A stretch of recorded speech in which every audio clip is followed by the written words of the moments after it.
An underrated problem for Braves manager Walt Weiss to figure out is where to bat Ronald Acuña Jr. in 2026. Here's what he said about the decision he has to make.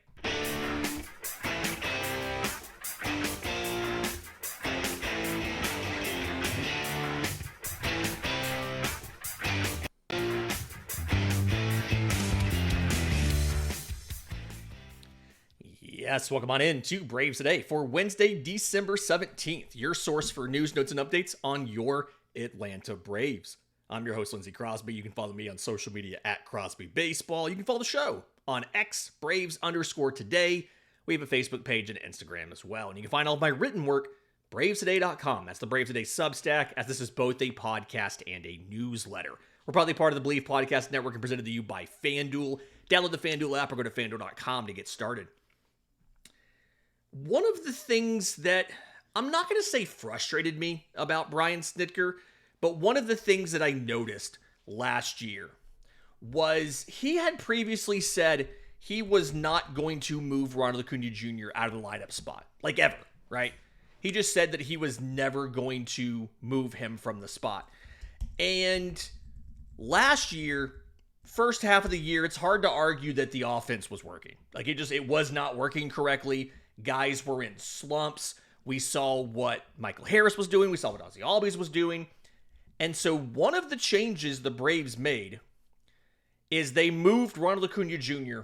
from leadoff to the 3-hole. And it's one of those weird situations where like Ronald's numbers got worse, but the team's results got better. And it was really not because Ronald moved to third. Right? There's a lot of reasons that go into that. Harris having that heater that he had, everything else.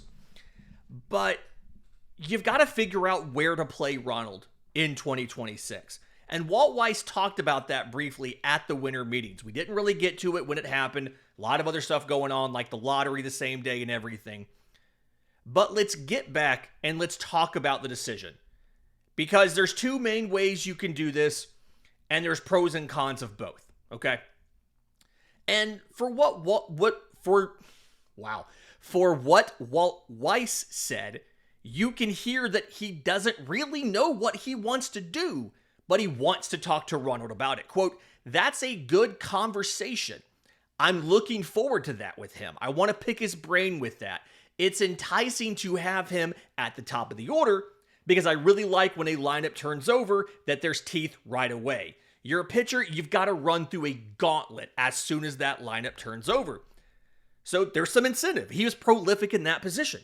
The other argument is you can put him in a more RBI position in the lineup and hit him third. Those are the conversations we're going to have and we're going to talk about. It's on my radar." So the argument to bat him leadoff is in the, I'm going to call it the best case scenario, right? I hate saying worst case and best case because the worst case scenario is like Ronald Acuña Jr. explodes into a cloud of dust like in the Avengers on the field. And the best case scenario is he literally hits a home run every single at bat and finishes with like 300 for the season or something. But the most like the 90th percentile outcome, let's put it that way. The 90th percentile outcome for Ronald Acuña Jr., I would argue would be 2023. If you look at what he did in 2023 as the leadoff hitter, he led baseball in a ton of stuff. On base of 416, 217 hits, 149 runs, 73 stolen bases, 383 total bases. And then he led the National League in plate appearances and at-bats, in OPS at 1.12, OPS plus at 171. Also in caught stealings at 14.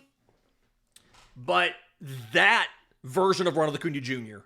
at leadoff, that's absolutely what Walt Weiss said. That dude is a weapon. From the very first pitch, the very first at-bat, you have to be ready because you've got Ronald Acuña Jr. in your face. You've got Ronald Acuña Jr. coming up, and he is going to immediately cause you headaches. As the first batter of the game, Ronald Acuña Jr. in 2023 hit .379 with a 453 on base and a 621 slug. It's a 1.74 OPS. He had 8 home runs, 10 doubles, 53 hits in 159 games. More than 1 every 3 games he was getting on to start the game. Like, that puts pressure on your pitcher. Again, 8 home runs, 10 times were doubles, but also he now has the ability to steal a ton. He stole 73 bags in 91 attempts. And so even when he was on, we saw it so many times that season, right? He would draw a walk 17 times, or he'd get a base hit or something. He'd immediately steal second, and then he'd get driven in by number 2, number 3, or the cleanup guy. Like whoever would, like somebody behind him would drive him in. So the argument to bat Ronald leadoff, which is what Walt Weiss said to do, is it causes havoc immediately. And he's been very, very good in his career when he has hit leadoff. Going back to 2018, 677 career games at leadoff. He's batting .294. It's a .921 OPS. He's hit 162 home runs from the leadoff spot, including 37 to lead off the game, where he's hitting .297 with a .913 OPS for his career. It's by far, it's the most prolific that he has ever hit. Fun fact, he has exactly 1 game where he hit 8th. He did not start that game. He substituted into that game. The lowest he's been set in the lineup is 7th. He had 7 games where he started the game in the lineup in the 7 hole. He's batting .292 with the .804 OPS in those situations. But Ronald's been very, very good leading off. And the whole question about putting him at leadoff, I think, is going to come down to the stolen bases. At the end of the day, Ronald Acuña Jr. is going to hit anywhere in the lineup. Now, I will say last year when he moved down, he was not as good lower in the lineup last year, but this also coincides with when he had that calf injury. So I don't know if you can count that. You have to kind of throw that out last year because he wasn't fully healthy when he was batting down in the lineup. They moved him to 3rd. They put him in the lineup twice at 7th and twice at 6th. Like, he was not, Snit moved him around a little bit last year in the second half. But I don't think you can hold an 888 OPS batting 3rd against a 980 OPS batting 1st last year against Ronald. Because, again, he had that calf injury. It's not an apples to apples comparison here from what he did when he came back from the ACL and what he did when he came back from missing time with the calf injury. But in his career, by far, he has the most at-bats from batting first, 3,091. The next highest plate appearance total is when he bats 3rd, he has 208. So he goes from 3,000, almost 3,100 plate appearances to just under 210 batting 3rd. He's most comfortable batting leadoff. And he has said he likes to bat leadoff. And I do think, I've talked about this a lot, I do think that player comfort should matter, right? Michael Harris has talked about he liked hitting 9th in 23. And I think he did some in 24 too. And they started to move him up. And at a certain point, comfort probably does matter. The difference in batting Harris 9th and 6th isn't that many at-bats. The difference in batting Ronald 3rd and 1st does matter. I don't know if it matters as much as we think it does, right? And let's use last year as an example. The difference in batting 1st and the difference in batting 3rd. We'll do that next, right here on Braves Today. But first, today's episode is brought to you by our friends at Encase Cards, custom trading card manufacturer. Huge fan of these guys and what they do. You upload your source photos. I used youth sports of my kids. It can be anything. Wedding photos, Christmas photos, whatever, graduation photos, whatever you want to do. You go into their card designer, you choose the background, the holographic options, where to place the text, all of that stuff. If you need help, their designers or customer service is there to help you. But when you look at your proof and you like what it looks like, you send it off to the printers. They print it on high-quality cardstock. They slab it. They throw it in a plastic frame with a built-in stand, and they ship it to you. Now, unfortunately, if you order today, they will not have it to you by Christmas. So to make up for that, rather than code BRAVES today giving you 20% off at ncasecards.com, promo code BRAVES today will give you 30% off at ncasecards.com. That's ncasecards.com. Promo code BRAVES today for 30% off your order of your custom sports cards with your kid on it, your graduate, you're asking your best man to be in your wedding. Bam, give him a custom card, right? It says his position is best man. Give him the card, something like that. Fantastic idea. ncasecards.com, ncasecards.com. Promo code BRAVES today for 30% off. Welcome back to Braves Today. Lindsay Crosby. Walt Weiss is trying to figure out where Ronald's going to bat. And when Ronald gets back from Venezuela, they're going to talk about it. And Ronald's been playing well in Venezuela. When you look at what he's done this winter, as of Tuesday night, I don't remember if they're playing on Tuesday night or not, but before that game, 11 games, he's got 11 hits and 37 at-bats, a double and 2 homers, 8 stolen bases, has been caught stealing 0 times. So Ronald has been absolutely filthy and great about stealing bases and not getting caught, which was the big complaint I had about 23, was he was stealing almost, it felt like, just to steal, and was getting thrown out more than maybe he should have.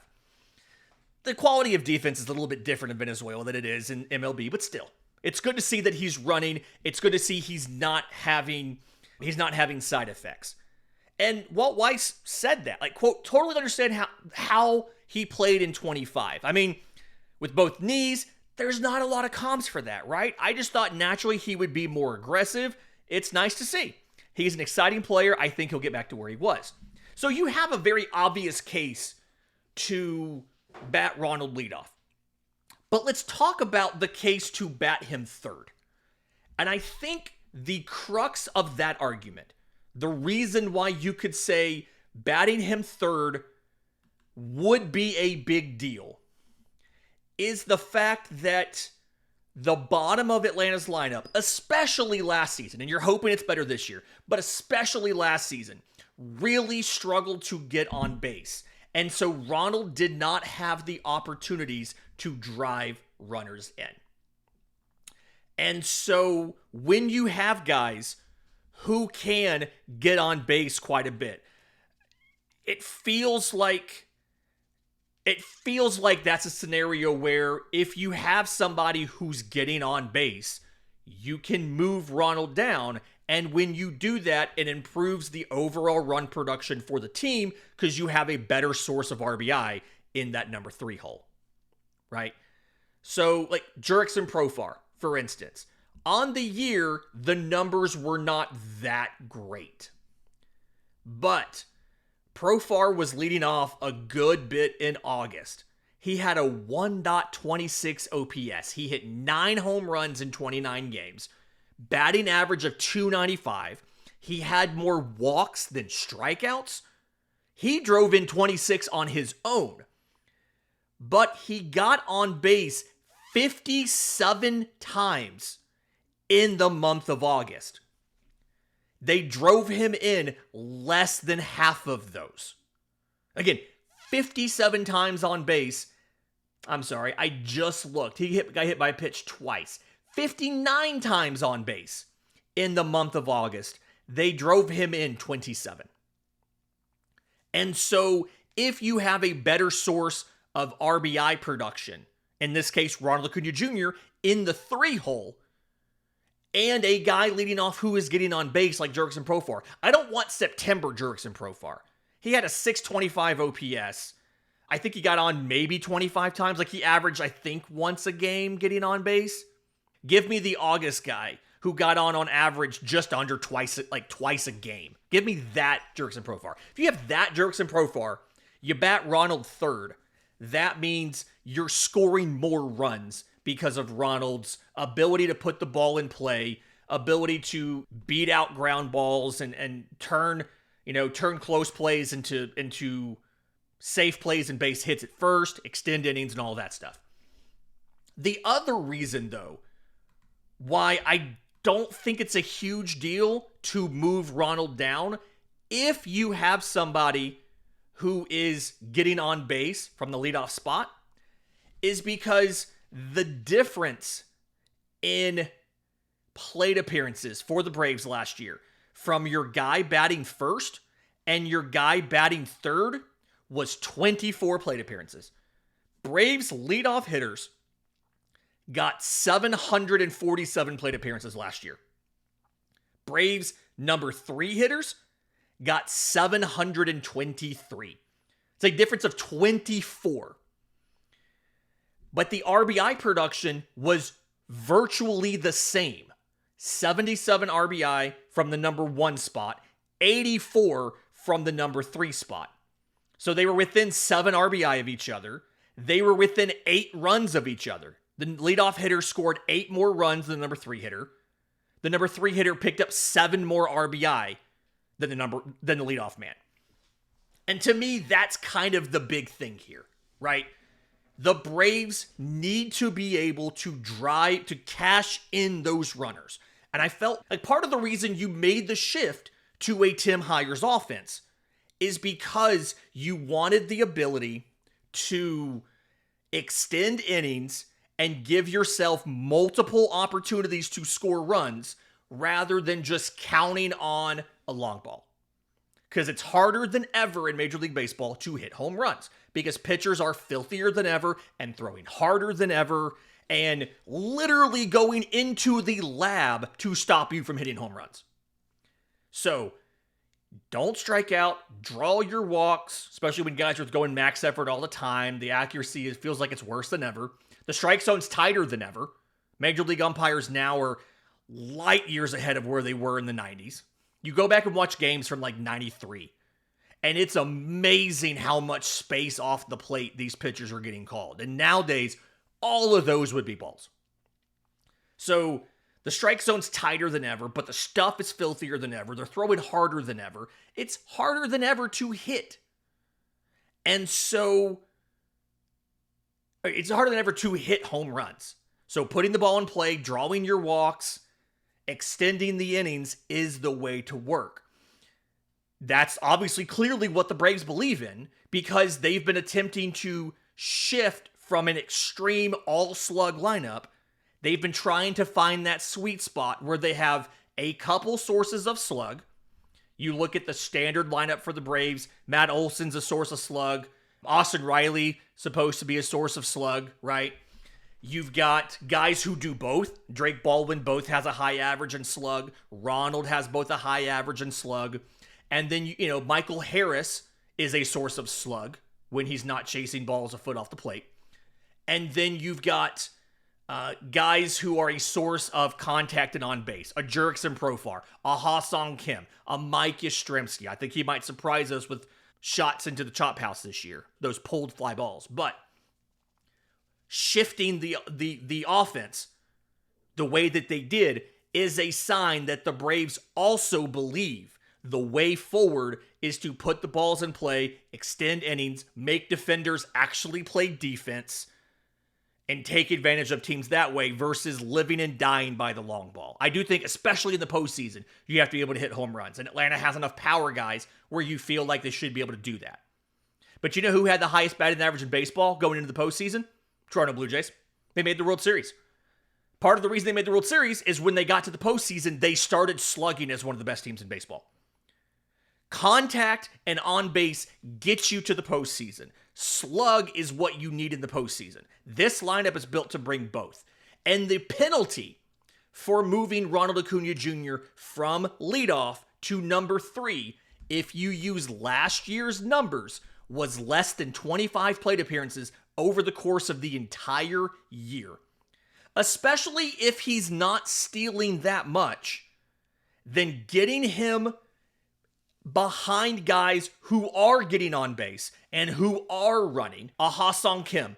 I think Ha-Sung Kim, if he's fully healthy, with Antoine Richardson at first base, could be a 40 stolen base guy.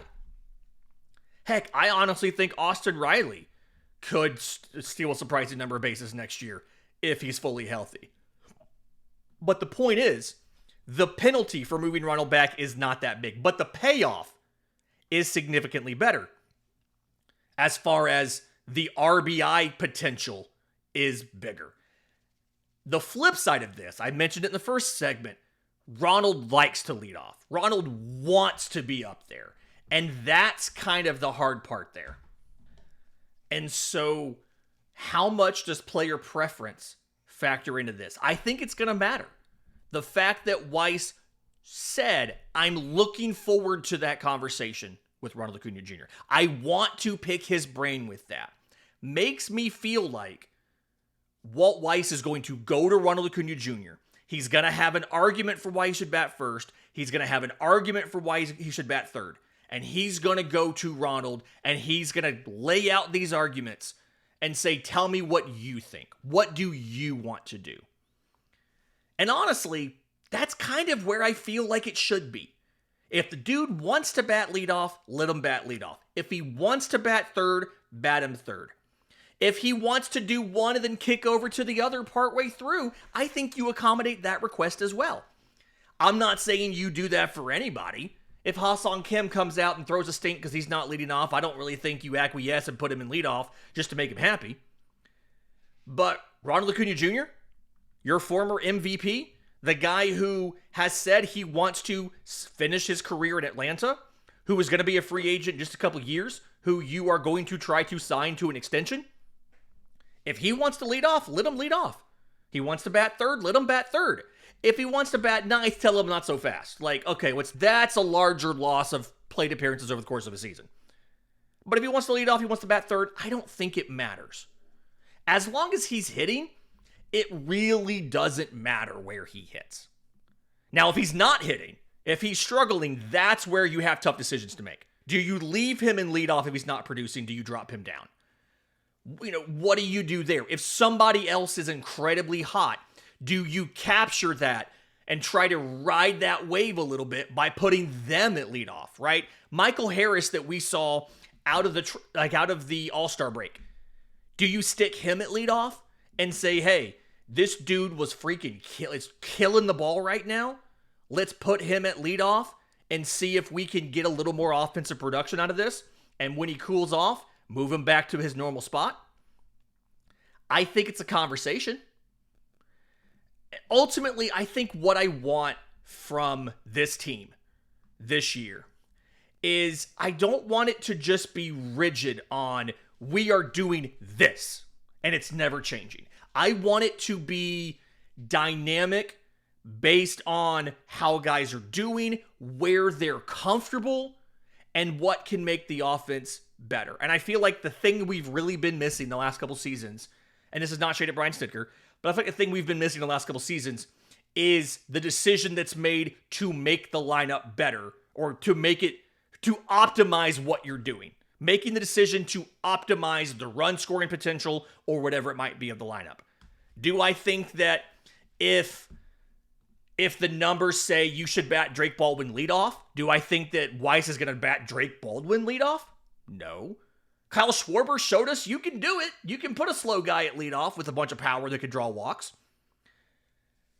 But I do feel like this is a coaching staff full of young guys who have made mistakes before and it's not worked out and have learned from that and vowed to do things differently where you can optimize this. And ultimately, as terrible as it sounds, because this is my question in my show, I don't really care where Ronald hits. I just want him to hit. I don't care where it is. Leadoff is the most fun, yeah. Ronald Acuña Jr. in there to lead off a game. You get to your seats early when Ronald's in the leadoff spot, because the first pitch could be fireworks. But if he's hitting if he's hitting 290 with a 935 OPS from the number 3 spot, I'm also not complaining.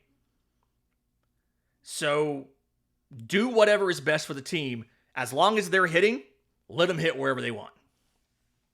This has been Braves Today for Wednesday, December 17th. Do me a favor. Listening on audio, 5-star review would be fantastic. Apple, Spotify, wherever you get your podcasts. If you're watching on YouTube, subscribe to the channel. Hit the notification bell so you know when we go live, we drop the next episode, all that good stuff. Until next time, this has been Braves Today.